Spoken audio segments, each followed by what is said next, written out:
Look at your digital device history from yesterday. Did you spend more time viewing application feeds than you explicitly planned to execute? This behavior is not caused by a lack of personal discipline or a defect in your character.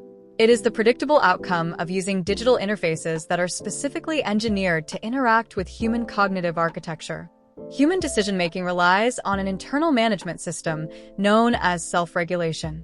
When digital platforms deliver a continuous stream of automated data, they alter your behavioral timing and interrupt this internal system.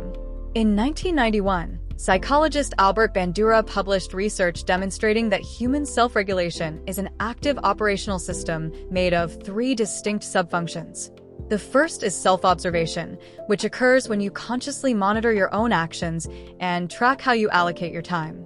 The second is the judgmental process, where you evaluate your current actions against your personal standards and long-term objectives.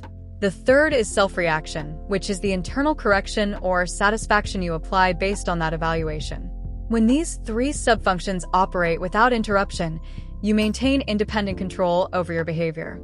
Modern software programming is designed to systematically disrupt this 3-step system.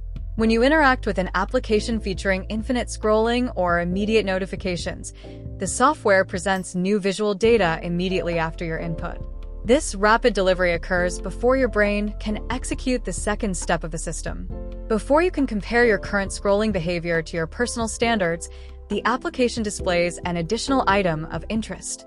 This immediate external input prevents your internal self-judgment and self-reaction from occurring, substituting the application's distribution patterns for your own conscious intentions.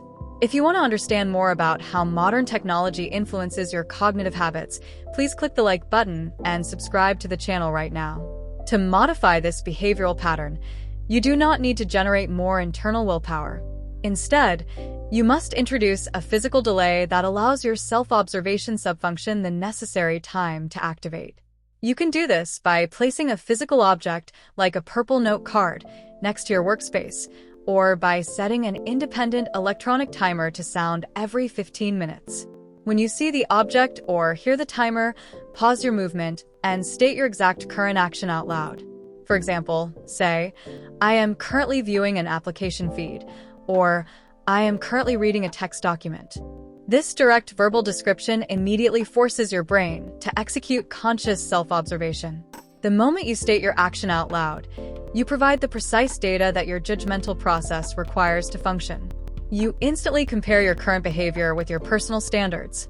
If your current action does not align with your objectives, you can execute a self-reaction by closing the software application or turning off the device screen.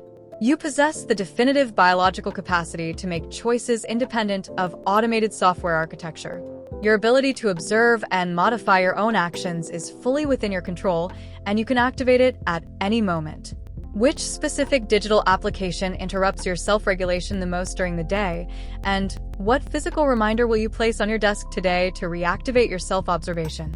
Please write your strategy in the comment section below so we can share practical solutions.